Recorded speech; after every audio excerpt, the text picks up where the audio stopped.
महाभारत का युद्ध समाप्त हो गया था।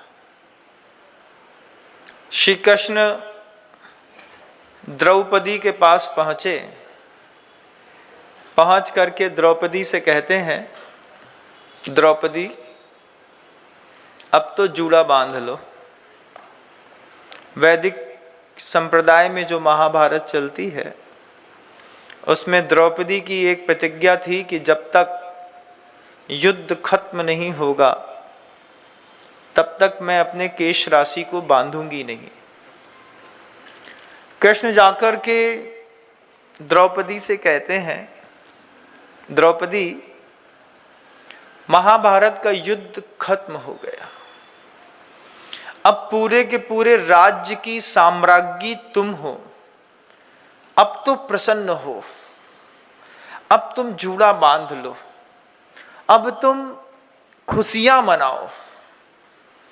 द्रौपदी बिल्कुल उदास बैठी थी। द्रौपदी कृष्ण को देख करके कहती है कि युद्ध तो खत्म हो गया, लेकिन हाथ में सिर्फ पश्चाताप रह गया। ऐसा अकल्पनीय पश्चाताप उस संघर्ष के विराम के बाद हाथ पर रह गया। द्रौपदी कहती है, ये पूरा का पूरा युद्ध जीतने के बाद भी अब मैं सुख से नहीं रह पाऊंगी। कृष्ण पूछते हैं द्रौपदी से, ऐसा क्या है? तब द्रौपदी वो जो संवाद कृष्ण के साथ करती है, द्रौपदी कहती है कि इस युद्ध में अंतिम विजय पाने के बाद पलट करके जब मैं अपने जीवन को देखती हूं तो समझ में आता है कि युद्ध के दौरान क्या क्या हिल गया। एक युद्ध हुआ, मेरा अभिमन्यु चला गया। उस युद्ध के साथ कितने राजा महाराजा चले गए, पूरे परिवार के लोग चले गए, गुरु चले गए। उस युद्ध के दौरान प्रेम चला गया। उस युद्ध के साथ ही साथ जीवन की पूरी शांति चली गई, धन चला गया, परिजन चले गए। एक युद्ध कितना हिला करके नष्ट होता है। एक बार हम युद्ध करते हैं, लगता है कि हार और जीत का खेल है।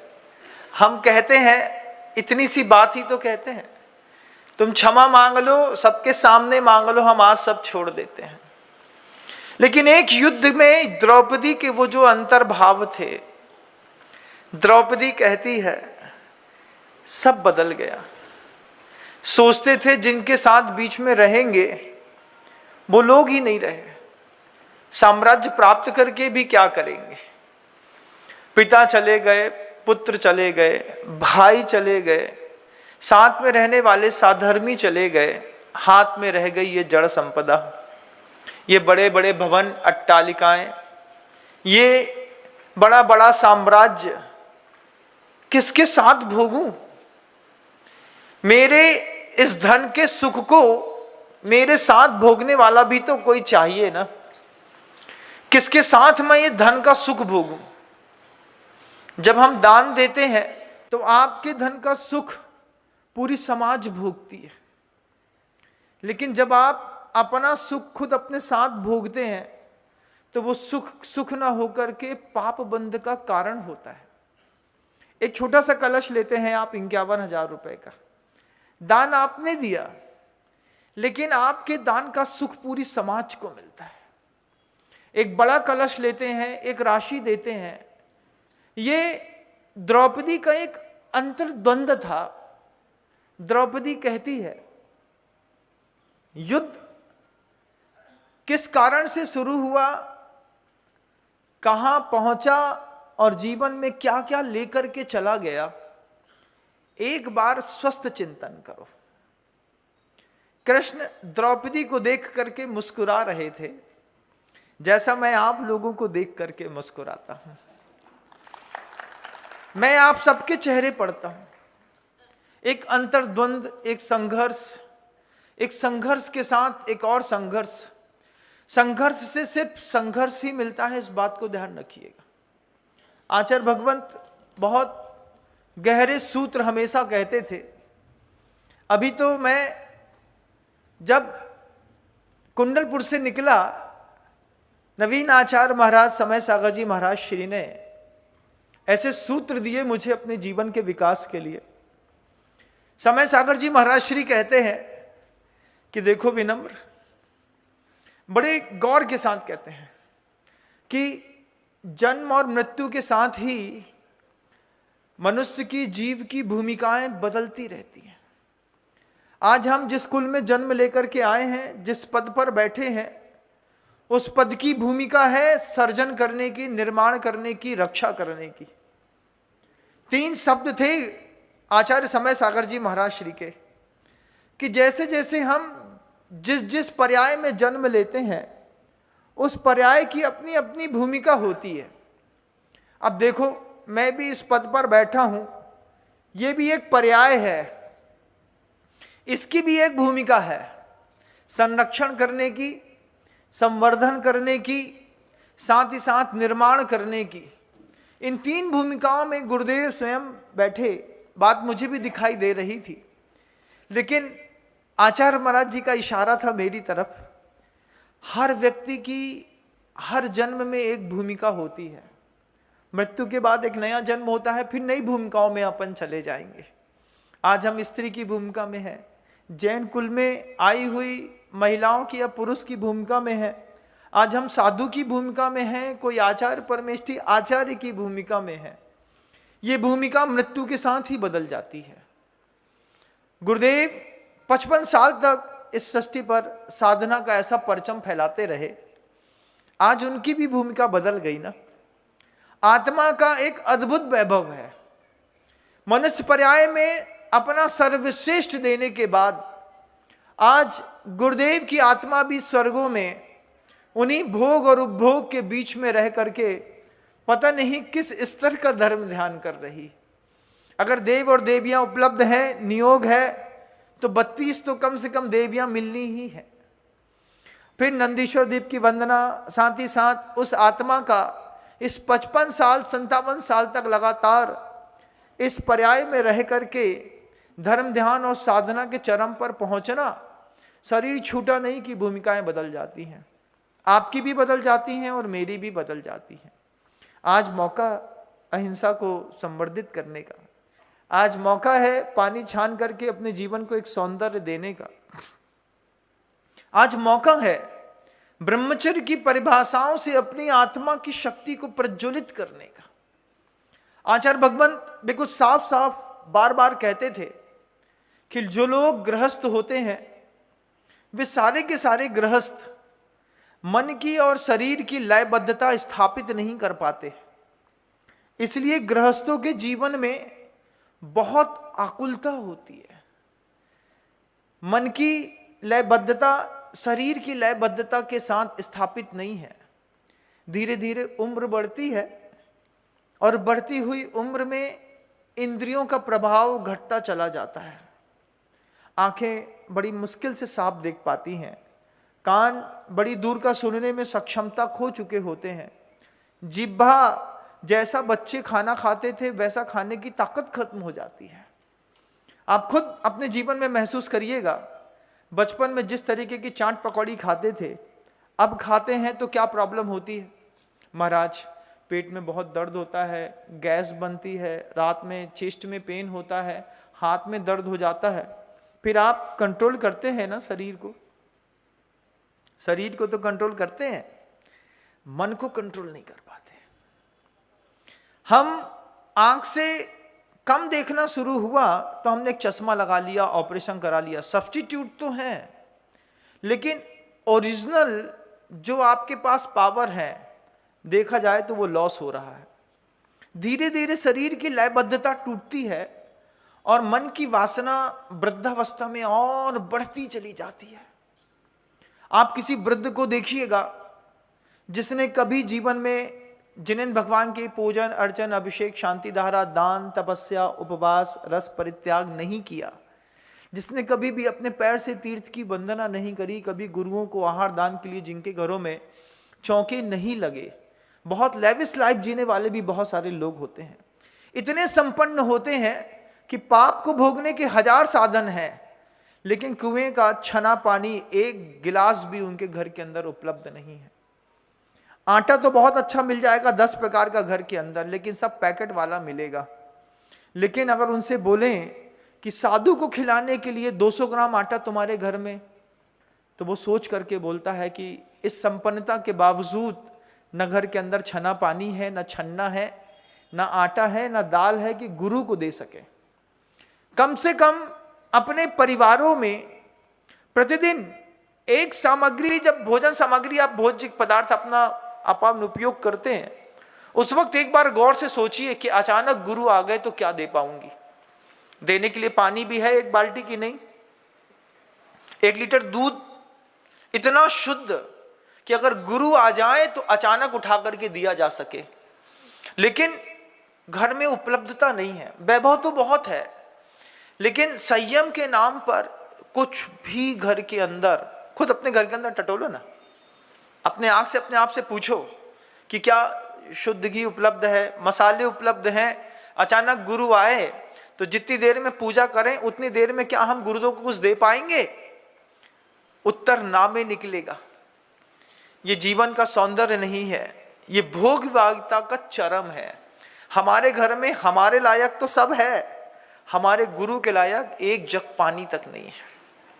मान लो शाम को किसी गुरु महाराज ने अपनी विधि लेकर के अचानक निकले, क्या दें हम उनको? 1 लीटर दूध पानी मिल जाए, घर के अंदर दूध तो आता होगा आपके यहाँ, लेकिन अगर आप इतना संकल्प कर लें कि सोले वाला दूध 1 लीटर रोज आएगा हमारे घर के अंदर, पैसा ज्यादा नहीं लगता, पैसा तो वही रहता है, सिर्फ व्यवस्थाएं बनानी पड़ती हैं। सामान्य दूध भी 50 रुपए लीटर है, सोले वाला भी 50 रुपए लीटर है, लेकिन सोले वाला दूध हमारे घर के अंदर उपलब्ध नहीं है। अगर मान लीजिए 1 लीटर दूध की व्यवस्था हम घर के अंदर करते हैं और एक गली में कोई साधु आ गया, 10 परिवारों में 1-1 लीटर शुद्ध दूध की व्यवस्था मात्र है, हम गुरु का कम से कम पेट तो भर सकते हैं अचानक भी। लेकिन इस सहयोग के साथ हम वयोवृत्ति कर सकते हैं। लेकिन बहुत सारे ऐसे परिवार हैं जिनके परिवारों में कभी गुरु महाराज का आहार भी नहीं हुआ। ऐसे परिवारों में जब इंद्रिय के भोग बहुत ज्यादा बढ़ते चले जाते हैं और शरीर की शक्ति घटती चली जाती है, उस वक्त जब जब एक एक इंद्रिय की शक्तियां घटती हैं, घटते घटते घटते इंद्रियों की शक्तियां घट रही हैं, मन की वासना बढ़ रही है। वो 80 साल का वृद्ध जरा जरा सी बात में परिवार में चिल्ला के बोलता है, तुमने हलवा नहीं दिया, पोहा नहीं दी, पुड़ी नहीं दी, अचार नहीं दिया, पापड़ नहीं दिया। उसको सुबह से लेकर के रात के 12 बजे तक आप सो जाइए, वो वृद्ध उसके बाद भी फ्रिज खोल करके रबड़ी का 1 कटोरा उठाएगा, 2 रसगुल्ला निकालेगा। ऐसी चरम पर है भोगवादिता। क्या है, उसको देख करके छोटा सा बच्चा भी स्वस्थ चिंतन कर लेता है, दादाजी को कितनी लिप्सा है। सुबह 6 बजे उठे थे, 1 गिलास चाय पी, पोहा खाया, उसके बाद रसगुल्ले खाए, 2 पूड़ी खाई, फिर खाना खाया, फिर दोपहर में चाय पी, फिर नाश्ता चाहिए, फिर शाम की अंथव चाहिए, फिर रात में फरारू चाहिए, फिर उसमें भजिया बनवाते हैं, फिर 1 गिलास दूध पीते हैं। उसके बाद भी बब्बा को फुर्सत नहीं है, सब सो रहे हैं और बब्बा फ्रिज खोल करके उसमें भी देख रहे हैं कि अब रात में 12 बजे उठे हैं, कुछ खाने को है कि नहीं, और नहीं मिले तो सुबह सुबह घर की महिलाओं को जब चिल्लाते हैं कि अपने घर में फूका पड़ गया है, फाका पड़ गया, क्या बोलते, फाका पड़ गया है क्या घर में, खाने को कुछ नहीं है। सोच करके आश्चर्य लगता है। 80-80 साल के वृद्धों की परिवार के अंदर ऐसी स्थितियां हैं। आप भले सिर ऐसा हिलाएं, हम समझते तो सब है, ऐसी स्थितियां हैं कि 80 साल का वृद्ध जिसने कभी भी देव शास्त्र गुरु की सेवा नहीं करी, दान नहीं दिया, कर्म में चौंका नहीं लगे, कभी रस परित्याग नहीं किया, कभी तीर्थ वंदना नहीं करी, ऐसे लोगों की इंद्रियां शिथिल, वासना अपने चरम पर। आचार्य कहते हैं कि शरीर की और मन की लयबद्धता स्थापित करो, नहीं तो वैसी स्थिति होगी कि जैसे पिंजड़े के अंदर चूहा लगातार दौड़ता है। अंतिम समय में जब पूरा का पूरा शरीर एक स्ट्रेचर पर हॉस्पिटल पे लेट जाता है, आंखें खुली रहती हैं, उस पिंजड़ा तो खाली पड़ा है, पिंजड़ा शुष्क हो गया, लेकिन आत्मा के परिणाम अभी भी दौड़ रहे हैं लगातार। उस वक्त भी पूछो, बब्बा कुछ खाना है? एक झुर्रे का रसगुल्ला मिल जाता तो हॉस्पिटल में पड़े पड़े, बड़कुल की जलेबी मिल जाती तो, जबलपुर में प्रसिद्ध है बड़कुल की जलेबी, लेकिन ईमानदार लोग नहीं खाते क्योंकि अच्छी नहीं है। मिल जाती तो अब वो आधी जलेबी मुंह में है और बब्बा वहां से निकल लिए, लेकिन नाती चिंतन करता है किस बात का, कितनी लिप्सा है शरीर को लेकर के।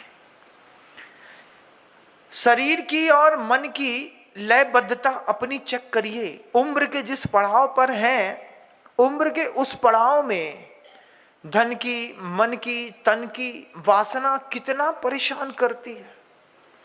तन की कम करती है तो मन की वासना बहुत परेशान करती है। सब मुझे मिल जाए, और चाहिए और चाहिए। 80-80 साल के वृद्ध हो गए, सरकार ने 60 साल में रिटायरमेंट कर दिया, उसके बाद भी दुकान में जा करके सुबह 10 बजे बैठेंगे तो दुकान नहीं छोड़ेंगे। 65 साल का लड़का है, वो भी बेचारा परेशान कि बोले बब्बा की सुने कि लड़के की सुने, बीच में फंस जाते हैं लोग। आपके घर में ऐसा होता होगा, एक आध के घर में तो होता होगा, लेकिन रिटायरमेंट लेना चाहिए। आश्रम की व्यवस्था रखी थी जैन शासन में वानप्रस्थ की, लेकिन वानप्रस्थ की आश्रम व्यवस्था को स्वीकार नहीं करने का यह परिणाम निकला कि ऐसे कारण घर के अंदर धीरे धीरे धीरे करके महाभारत होने लगी। द्रौपदी और कृष्ण का जो संवाद है वो तो रूपक मात्र है। उस रूपक के साथ अपने जीवन का यथार्थ घटा के देखिए। कृष्ण जब द्रौपदी से बोल रहा है कि अब तुम इस पूरे साम्राज्य की साम्राज्ञी हो गई, तब द्रौपदी कहती है अपने तो सब चले गए, 7 खंड का, 5 खंड का, 3 खंड का भूखंड का अपना मकान बना लिया तुमने, अट्टालिकाएं बड़ी बड़ी हैं, रहने वाले कौन हैं? एक मैं हूं, एक ये हैं, वो भी ये जो हैं बिस्तर पे लेटे रहते हैं और बच्चा अमेरिका में है। जीत करके भी हाथ में क्या आ रहा है? कुछ नहीं। आचार्य भगवंत समय सागर जी महाराज जी ने हमसे जब कहा कि जन्म के साथ भूमिकाएं बदल जाती हैं और एक मनुष्य पर्याय में जन्म लेने के बाद भी इंसान का बार बार जन्म होता रहता है। एक जीव पैदा हुआ, कहने के लिए संगी पंचेंद्री मनुष्य की पर्याय है, लेकिन वो पुत्र के रूप में जन्मा है, तो पुत्र की भूमिकाओं का निर्वाहन करो। वो ही पुत्र बड़ा होते होते होते धीरे धीरे पति की भूमिका में जन्म लेता है, तो उस वक्त जन्म लिया है पति की भूमिका में, तो पति की भूमिका का अच्छे से निर्वाहन करो। वही पुत्र आगे बढ़े करके पति की भूमिका से उठ करके पिता की भूमिका में बैठता है। एक नया जन्म हुआ पिता का, पुत्र के और पिता का जन्म एक समय का होता है। दोनों, जब वो पुत्र होता है तभी वो पिता पिता होता है, उसके पहले तक तो वो पति ही कहलाता है। अब पिता का जन्म हुआ है तो उसकी भूमिका का अच्छे से निर्वाहन करो। समय सागर जी महाराज जी के वो जो पावन पवित्र संदेश सूक्ष्म समझो तो बहुत अर्थ निकलते हैं। क्या गजब का अर्थ निकाला, हर जन्म में भूमिकाएं बदलती हैं। मैंने अपना जोड़ा और उनका भी जोड़ा। आचार्य महाराज जी को जोड़ा कि आचार्य भगवंत आप तो सिंहासन पर विराजमान हैं, आपका भी एक नया जन्म है आचार्य परमिष्टि के रूप में। आचार्य भगवंत की ऐसी एक जीवन शैली होती है, प्राग्रह प्राप्त समस्त शास्त्र हृदय प्रव्यक्त लोक स्थिति प्रास्ताशः प्रतिभा परः प्रसमवान प्रागेव दृष्टोत्तर प्रायः प्रश्न सह पर मनोहारी परा निंदया ब्रूया धर्म कथाम गणी गुण निधि प्रस्पृष्ट मिष्टाक्षर। जब कोई भी सामान्य साधु को भी जब समूह के साथ गुरु महाराज की आज्ञा से हमने सिंहासन पर बैठाया, उनके जीवन का सौंदर्य है, एक आचार परमेष्ठी के जीवन का सौंदर्य आप इस कारिका में देखिए। प्राज्ञ मतलब अतिशय विद्वान है वो, प्राप्त समस्त शास्त्र हृदय।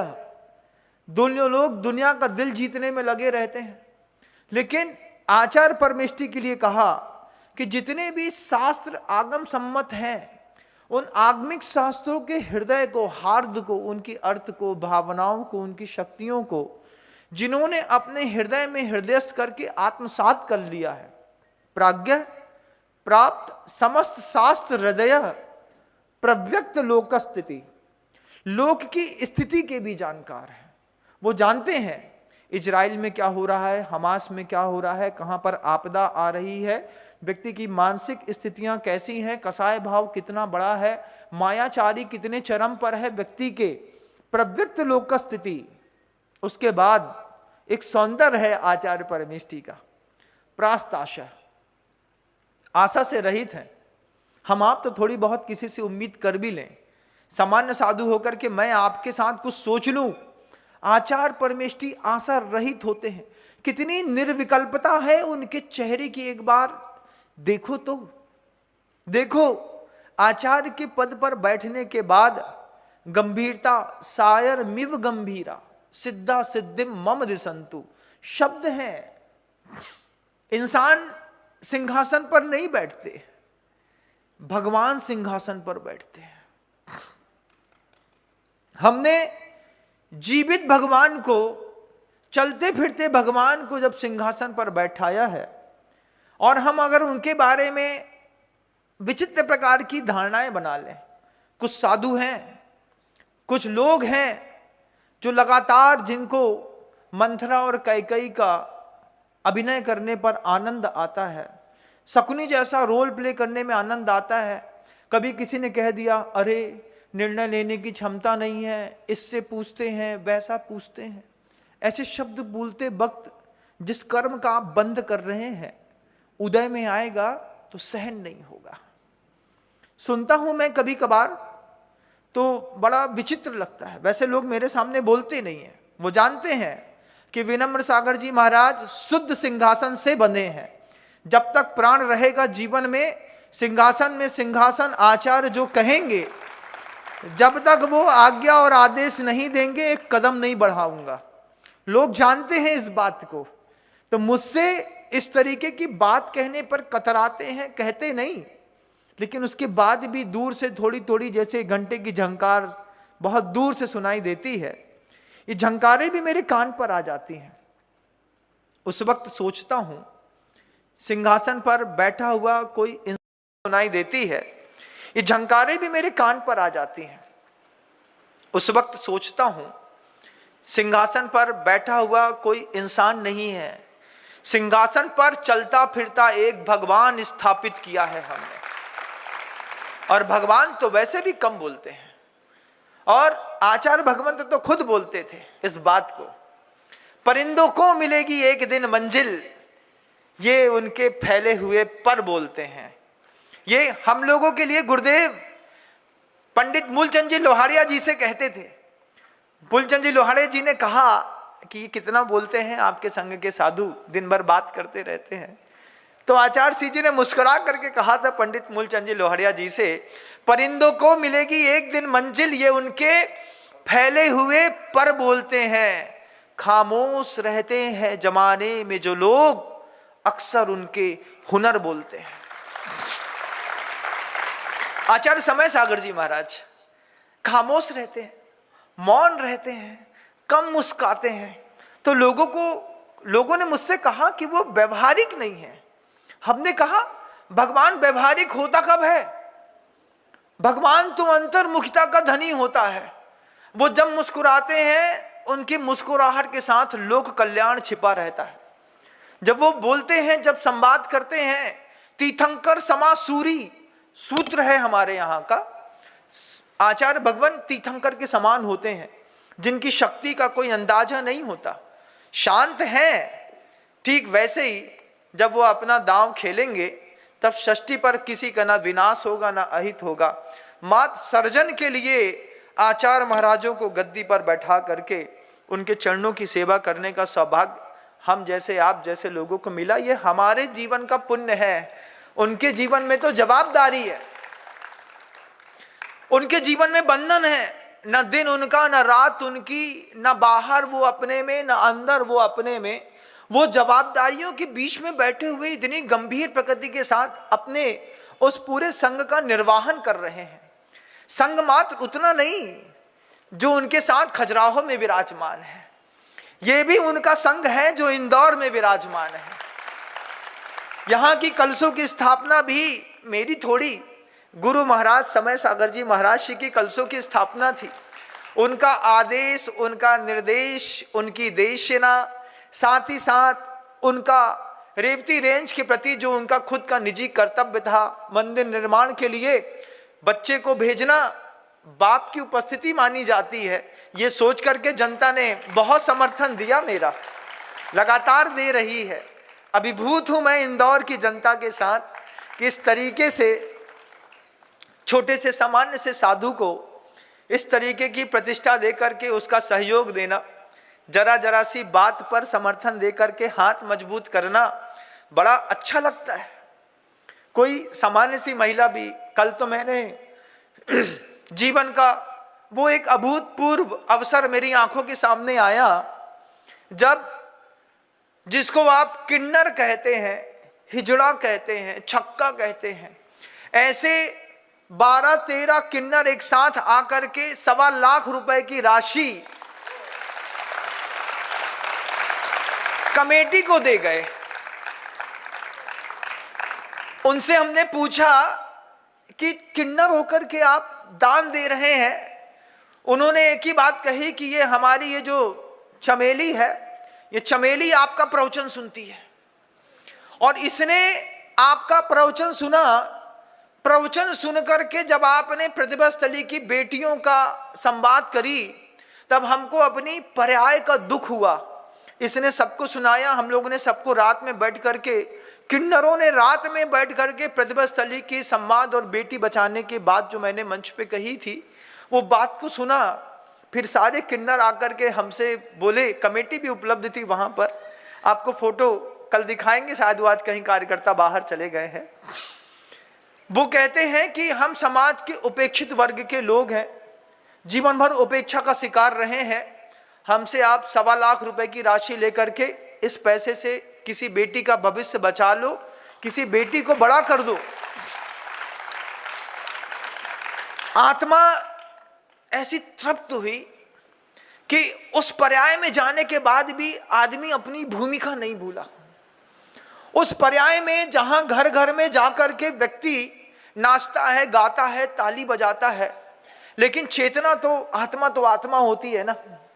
आत्मा का क्या है, उस पर्याय में जाकर के स्थापित हो गई तो उस पर्याय का दुख भोग रही है।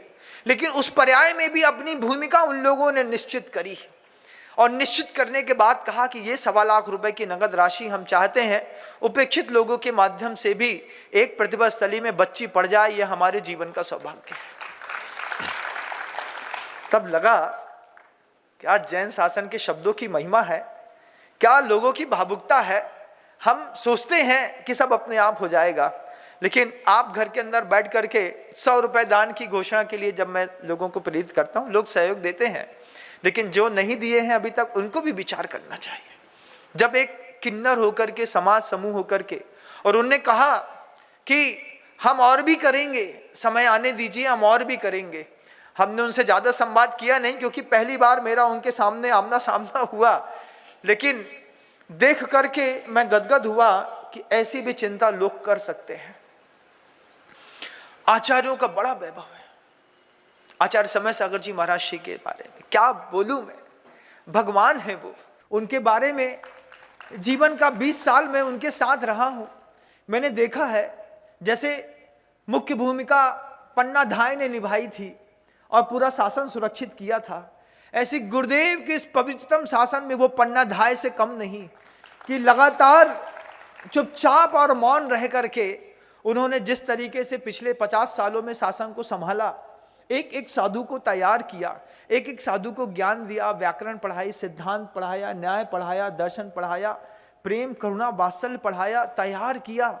ऐसे उस देवता को आज गुरुदेव के आशीर्वाद से फिर बड़ी जवाबदारियां मिली। यहाँ पर रेवती रेंज भी ये सब संघ उन्हीं का है। जब कभी भी हम किसी भी प्रकार का दान, किसी भी प्रकार की कलश की स्थापना करते हैं, क्षेत्रों पे दान देते हैं, समझिएगा आपने आचार्य भगवंत गुरुदेव श्री समय सागर जी महाराज के चरणों की पूजा करने का सौभाग्य प्राप्त किया। भले भले आप यहां पर आकर के गुरुदेव की पूजन करने का सौभाग्य प्राप्त करते हैं, लेकिन आपका छोटा सा दान भी गुरुदेव श्री समय सागर जी महाराज श्री के चरणों में जाकर के रुकता है। हम लोग तो काम करने वाले छोटे छोटे लोग हैं, हमारे हिस्से में तो सिर्फ भैया व्यक्ति का छोटा सा पुण्य ही आ जाए, इसी में ये विनम्र सागर अपने आप को निहाल समझता है। बंधु, मैंने आज तक क्रेडिट लेने का प्रयास नहीं किया, मिलती है मुझे उसके बाद भी नहीं चाहिए। बस एक चाहता हूं, गुरु जयवंत रहे, गुरु का शासन जयवंत रहे, बड़े बड़े गुरुओं की प्रभावना जयवंत रहे, ये शासन अगले 3000 साल तक हमारे और आपके सहयोग के साथ बना रहे। ऐसे महानतम आचार्यों की सेवा करने का आपको भी और मुझे भी जो मौका मिल रहा है, इस पर्याय की सबसे ऊंचा चरम यही तो हो सकता है। इससे ऊंचा इस जीवन में क्या मिलेगा? क्या है इससे ऊंचा जीवन में? सौंदर्य क्या है? वो द्रौपदी कहती है कृष्ण से, सब कुछ तो लुट गया, अपने चले गए, अपना पन चला गया, अपने जितने भी जिनके बीच में धन होने की खुशी थी वो सब चले गए, अब पैसा आया नहीं आया सब बराबर है। द्रौपदी कृष्ण से कहती है, एक समय था जब जीवन में अभाव का दुख था, उस वक्त युद्ध शुरू किया, जब दुर्योधन के दिमाग में असंतोष का दुख था। घर के अंदर भाई भाई होता है ना, एक भाई के पास अभाव का दुख है। एक भाई कहता है कि देखो बड़े भैया का इतना अच्छा मकान है, हम जिस मकान में रह रहे हैं वहां दरवाजा नहीं सुधरा, कहीं कुछ नहीं सुधरा। आपस में डिबेट होता है। महाभारत किताबों में मत ढूंढिएगा। इस संवाद के पात्र द्रौपदी और कृष्ण को न समझ करके अपने घर में खोजने की कोशिश करिए, संवाद बहुत सरल लगेगा। घर के अंदर एक भाई, द्रौपदी कहती थी एक समय था जब जीवन में अभाव का दुख था और दुर्योधन के पास असंतोष का दुख था। दो भाई हैं, एक के पास अभाव का दुख है, एक के पास पर्याप्त से ज्यादा है, अति है, उसके बाद भी अतिग्रदता है, असंतोष दुर्योधन के जैसा। सब मुझे चाहिए, सब मैं ही लूंगा, ये जेवर भी मेरा है, ये माँ का पैसा भी मेरा है, ये प्रॉपर्टी भी मेरी है, दुकान भी मेरी है, सामान भी मेरा है। वो सगा भाई पूछता है मेरा क्या है? तो भाई कहता है तुमने जीवन में किया ही क्या है जो तुम्हारा है? सिर्फ तुम ही तुम्हारे हो, यहां से बाहर निकलो। ऐसे संवाद घर में सुनने को मिले क्या? ऐसा घटना घटी क्या? घटी होगी। एक के हृदय में नहीं घटी होगी तो 4 इंच की दीवार के बगल में जो रहता है ना, उसके घर में घटी होगी, कहीं ना कहीं तो घटी होगी। जब मेरे कान में कोई बात आती है तो संसार में तो घटता ही है, तभी तो मेरे बात कान में आती है, नहीं तो आएगी कैसे? द्रौपदी कृष्ण से कहती है एक समय था जब मेरे पास अभाव का दुख था और दुर्योधन के पास असंतोष का। धीरे धीरे दुर्योधन के पास असंतोष का दुख हट गया। दुर्योधन को जब पता चल गया कि सारी धरती में मैंने एक भी कुछ नहीं किया, तब तो ये युद्ध शुरू हुए। संघर्ष इसलिए हुआ कि एक अपने असंतोष को फलीभूत करना चाहता है, एक अपने अभाव की पूर्ति करना चाहता है, एक अपने व्यक्तिगत जीवन के लिए स्ट्रगल कर रहा है। उसके पास दुकान नहीं है, मकान नहीं है, रहने को कमरा नहीं है, पत्नी को पढ़ाने दिखाने पहनाने के लिए धन नहीं है, बच्चे को पढ़ाने के लिए संपत्ति नहीं है। उसके बाद भी एक भाई दूर से गाड़ी में घूम रहा है, एक फटीचर स्कूटर पे, सबसे पहले महाभारत अगर नॉर्मल करनी है, दान में कई बार कह चुका इस बात को, सबसे पहले भाई को संतोष में दो, भाई को संतुष्ट करो, परिवार को संतुष्ट करो, उसके बाद जिनायतनों में दान दो, पहले मत दो। बगल वाले भाई की तो पूर्ति करो। हमने महाराज के पास जाकर के 11 लाख की बोली ले ली, पूरी दुनिया में वाहा वाही है। छोटा भाई टमाटर का ठेला लगा रहा है और टमाटर का ठेला लगाते हुए दिन भर में 250 रुपए कमाता है। पत्नी बोलती है इतने ही मिले, बोले अब नहीं चल रहा धंधा तो क्या करे। वो कहता है देखो बड़े भैया ने आज 11 लाख की बोली ली है, तुम्हारी बोली का पूरा पैसा बेकार और बर्बाद चला गया। पहली जवाबदारी बनती थी तुम्हारी, तुम्हारे घर के अंदर एक मां के पेट से पैदा हुए थे तो सबसे पहले अपने भाई को संतुष्ट करके उसको बड़ा कर देते। उसके तीव्र पाप कर्म का उदय था तो बोलते तुम चिंता नहीं करो, 4000 रुपए महीना हमसे लो, काम कुछ कर नहीं पा रहे हो, तुमको पैसा फल नहीं रहा है, हमसे धन लो, सुख से रहो, भोजन सुख से करो, संतप्त रहो, अंदर असंतोष पैदा मत करो। तो घर के अंदर हो सकता है रामायण के कोई पात्र दिखाई दे जाते, लेकिन घर के अंदर अतिश्री महाभारत कथा। मैं हमेशा कहता हूं पड़ोसी से लड़ने की ताकत तो झेनियों के पास है नहीं। पड़ोसी से लड़ेंगे तो कूटेंगे, पिट जाएंगे बेचारे। अब अंदर एक बूम भरता है, लड़ना है लड़ना है लड़ना है। जाओ पड़ोसी से लड़के आओ, ताकत ही नहीं है। अभी जरा सी बात में किसी भी विधर्मी से लड़ेंगे, वो उठा करके 2 हाथ दे देगा, बेइज्जती हो जाएगी 40 साल 50 साल 55 साल में। लेकिन अंदर से लड़ने के लिए वो भाव पैदा होता है तो किससे लड़ें? एक काम करते हैं, भाई से लड़ते हैं। अब जैनी से भी लड़ें तो दिक्कत है, लेकिन घर के अंदर भाई भाई में लड़ाई करने में फिर आदमी अपनी अंदर की वो उत्प्रेरक शक्तियों, विवाह परिणतियों का समाधान ढूंढ लेता है, जबकि ऐसा होना नहीं चाहिए था। थोड़ा भोजन का नियमितीकरण करते, साथ में तीर्थ यात्रा करते, रस परित्याग करते, एक दिन उपवास करते, एक साथ मिलकर के महीने के अंतिम दिन में किसी क्षेत्र पे जाकर के एक शांति विधान करते, घर में महाभारत की जरूरत ही नहीं पड़ती। राम, भरत, लक्ष्मण, शत्रुघ्न, इन सब के बीच का जो प्रेम जयवंत था वो आपके घर में भी जीवंत दिखाई देने लगता। लेकिन तुमको तो महाभारत लिखनी थी घर के अंदर, तुमने लिख दी। अभी भी वक्त है।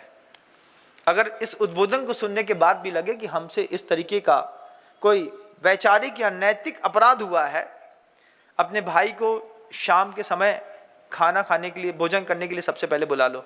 सुनो, आओ साथ में भोजन करेंगे। धीरे से उसकी प्रॉब्लम्स पूछ लो। ये सहयोग की आवाज, शासन की आवाज है।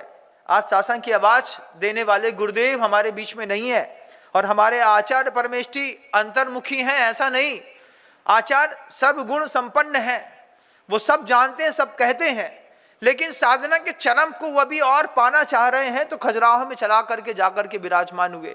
वो चाहते तो बीच जबलपुर शहर में भी चातुर्मास कर सकते थे, वो चाहते तो भोपाल शहर के बीच में आकर के चातुर्मास करके ऐसे ही डंके बजा सकते थे, लेकिन उन्होंने अपने मुनि संघ समुदाय को और संवर्धित और प्रवर्धित करने के लिए एक शांत सुरम्य वातावरण चुना। ये साधकों के जीवन का अंतरंग का एक चरम है।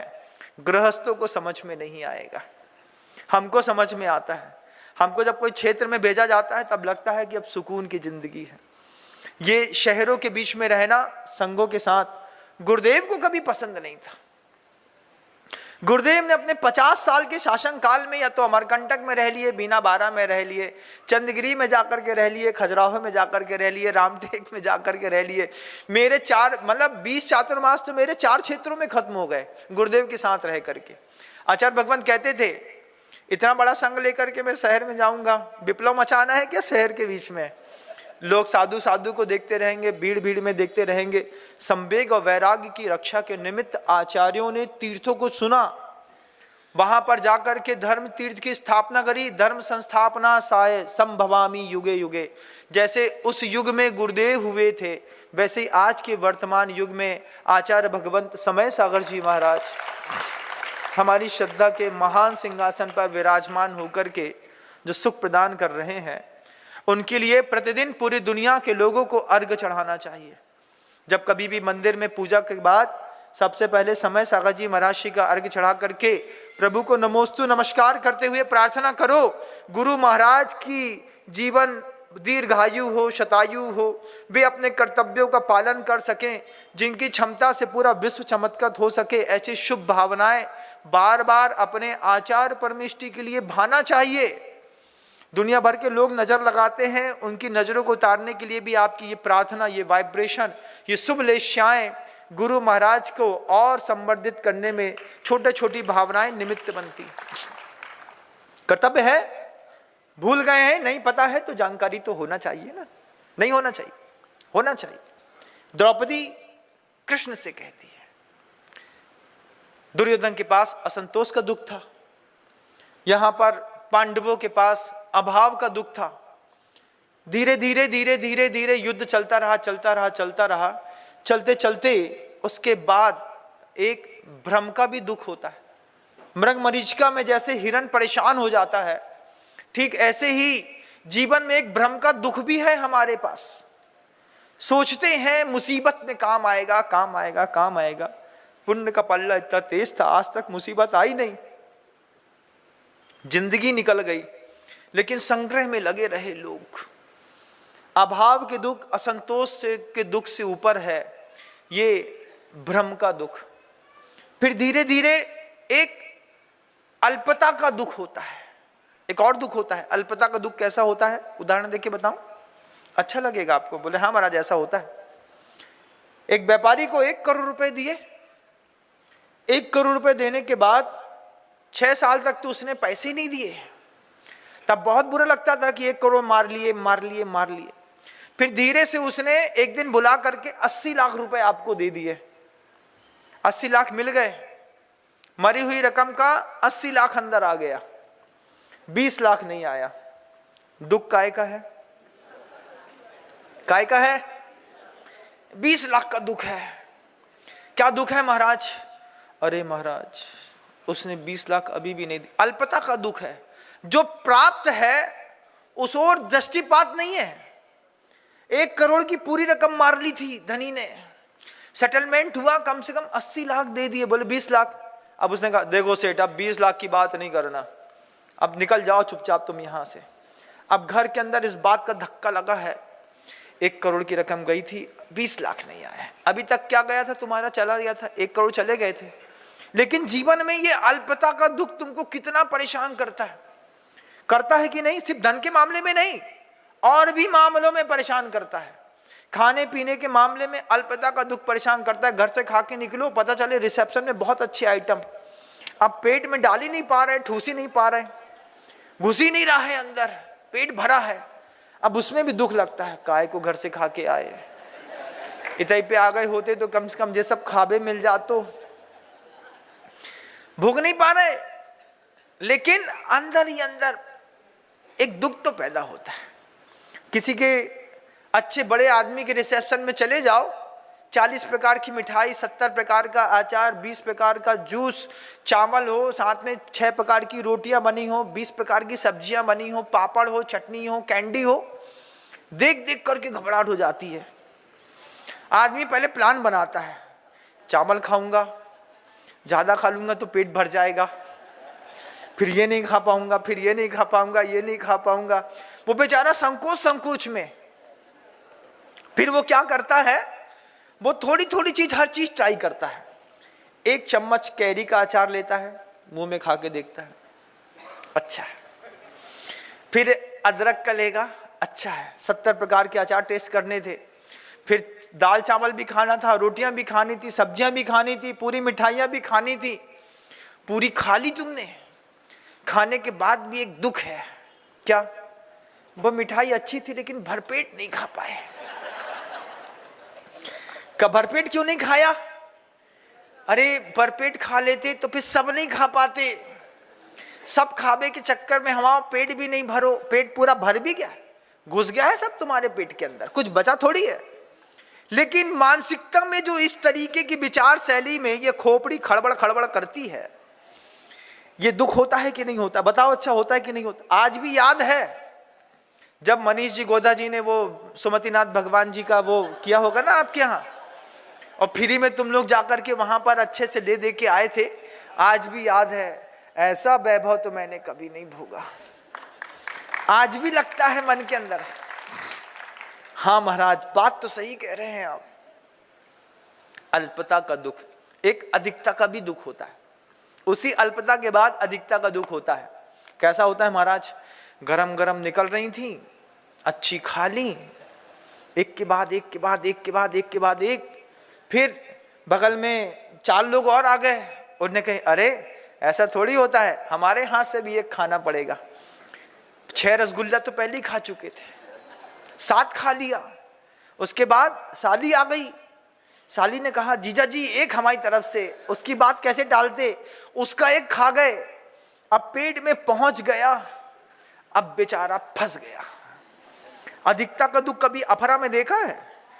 जब कभी देखिएगा, बड़े बड़े जहां पर आराम से बिना शुल्क के भोजन की व्यवस्था के साथ रिसेप्शन में खा के आए, सीधे जाकर के मेडिकल स्टोर में हाजमोला ढूंढते हैं। भैया 1 रुपए की हाजमोला दे देना। क्यों? अधिकता का दुख से पीड़ित है, इतना खा लिया है कि पेट दर्द दे रहा है। कौन सा दुख ज्यादा भारी है बताओ? कौन सा दुख भोगा है तुम लोगों ने? है हम लोग जब चौके में जाते हैं तो जब भी आहार करते रहते हैं, करते करते दिमाग में आ जाता है, अधिकता के दुख से ग्रसित मत हो जाना रे आत्मा, पानी पियो, बैठ जाओ। लोग आके कहें महाराज आपका आहार बहुत कम हो गया, बोले चलेगा, लेकिन अधिकता के दुख से पीड़ित नहीं होना। कोई जबरदस्ती करे, मालवा है, बाटी बाफले का प्रचलन है। महाराज एक और प्रेम से ले लो, हमसे तो ना हो पाएगा, तुम अपने घर में किसी को भी खिला देना। ये 4-5 प्रकार के जो दुख है, ये सब जीवन में उथल पुथल मचाते हैं। एक समय था आपके जीवन में अभाव का दुख था, एक समय था आपके जीवन में अधिकता का दुख, एक बार अल्पता का दुख, एक बार असंतोष का दुख, एक बार भ्रम का दुख। द्रौपदी कृष्ण से कहती है, सब झेल करके आज सिर्फ एक चीज दिखाई देती है, वैराग्य। कृष्ण कहते हैं द्रौपदी से, जब जीवन की अंतिम चरम पर वैराग्य ही हासिल करना था तो प्रभु से ये प्रार्थना क्यों नहीं करी कि युद्ध से पहले ही वैराग्य आ जाता। इतनी हिंसा, इतना विप्लव, इतना दुख, इतना दर्द, इतना अपमान, इस सब सहने के बाद अंत में जब वो वैराग्य एक शब्द निकला द्रौपदी के मुख से, कृष्ण द्रौपदी को देख करके मुस्कुरा दिए। कृष्ण कहते हैं द्रौपदी, ये वैराग्य युद्ध से पहले आया होता तो 18 अक्षौणी सेना नाश से बच जाती। उन युधिष्ठिर में 5 युधिष्ठिर, भीम, अर्जुन, नकुल, सहदेव, 5 के 5 पांडव एक वक्त तक कितना संघर्ष करते रहे। अपने जीवन में अद्वितीय संघर्ष किया उन्होंने, सारी सत्ता चाहिए। बाद में वही वैराग्य उनके जीवन का जब श्रृंगार किया और जब उन्होंने दीक्षा लेकर के श्रमणत्व को स्वीकार किया, देखो लोह मही आभूषण ताते कर पहनाए तो भी पांडव नेक डिगे ना, मन समाधि उर्चित लाए। यह संकल्प सहोदर थिरता आराधन चित भारी, तो तुमरे जिए कौन दुख है सहो परिसय भारी। जैन शासन की रक्षा करने के लिए तुमने कोई दर्द सहा ही कहां अभी तक? अभी तो जैन शासन का सिर्फ वैभव देखा है, अभी तो सिर्फ अच्छे अच्छे बड़े बड़े पांडाल मंडप देखे हैं, खाना पीना देखा है, साधुओं की बड़ी बड़ी बातें देखी हैं, बड़ा बड़ा ग्लैमर और मीडिया देखा है। दर्द कहां देखा तुमने अभी जैन शासन की रक्षा करने का? जैन शासन की रक्षा करने का दर्द उन पांडवों से देखिए। गज कुमार मुनि के जैसा कोई परिचय जीवन में जैन शासन की रक्षा करने का आता, सिगड़ी सिर पर धरी जाती और कहा जाता आप जैन शासन की रक्षा करो, फट के पहले 4 हो जाते। अभी तो जैन शासन की रक्षा करने के लिए बहुत छोटी अपेक्षाएं हैं। अपने शरीर की सुरक्षा करो, परिवार को साथ में रखो, लेकिन जैन शासन को अगले 3000 साल तक स्थायित्व देने के लिए सिर्फ धन का दान दो। लेकिन हमारे आराध्य धन के दानी नहीं है, हमारे आराध्य तो जीवन के दानी हैं, जिन्होंने आभूषण पहनने के बाद भी महाव्रत नहीं छोड़े। गज कुमार स्वामी सिगड़ी सिर पर धर दी। उसके बाद भी उन्होंने कहा कि अगर आज मैं डिग गया, आज मैं हिल गया, तो लोग बोलेंगे कि साधुओं के अंदर जैन शासन की सामर्थ्य नहीं रहती। हमारे आपके लिए प्रेरणा बनने के लिए उन महान आचार्यों ने, मुनियों ने किस तरीके का उपसर्ग सहा है। हमने क्या सहा?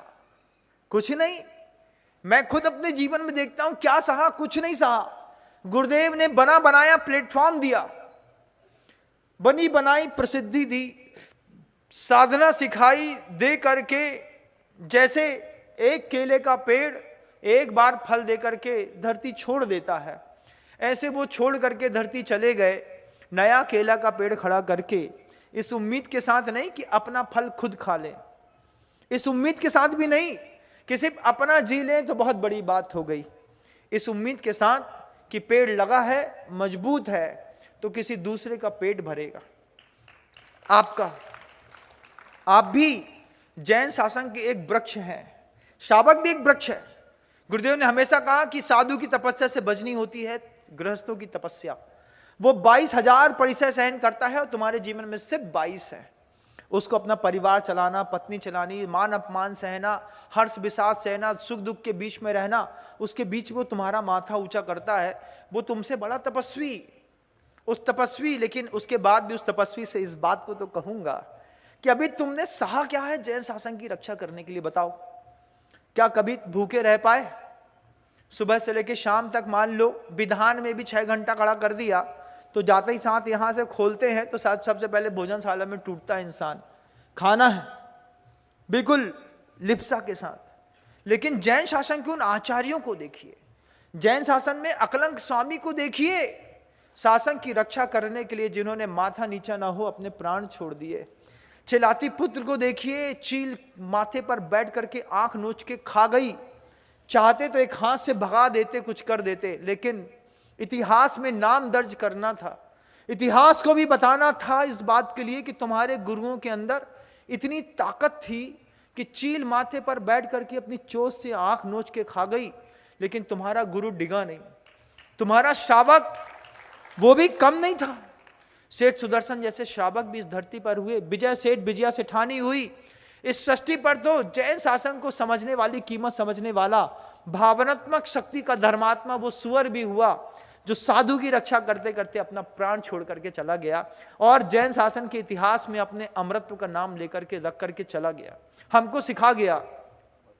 विश्वास तो नहीं होता था कभी कि सुअर जो मैला खाता है वो भी कभी साधु की रक्षा करेगा, लेकिन आचार्य समंतबद्ध स्वामी की कृपा थी कि उस सुअर को वो रत्नगणक सावकाचार में स्थापित करके गए। आज इस चेतना को, इस बात के लिए प्रेरणा मिलती है, जब सुअर होकर के जैन शासन की रक्षा कर सकता है, हम तो शावक और साधु होकर के और समझदार, और थोड़े बहुत समझदार नहीं, अति पुण्य है हमारे जीवन का। कितना पुण्य खिल करके आया है कि जिन वैकल्पिक जीवन शैली में लोग जीते हैं उससे तो बहुत ऊपर उठ करके तो फंडामेंटल बेस्ड मिला है हमको। दुनिया की 70 करोड़ बेटियां पढ़ती हैं ये सोच करके कि हमको अपने जीवन का पारिवारिक स्तर सुधारना है, लेकिन जैन शासन का व्यक्ति पारिवारिक स्तर सुधारने के लिए कभी नहीं पढ़ता। वो लिप्सा के कारण जरूर पढ़ ले, उसका पारिवारिक स्तर पहले से सुधरा हुआ होता है।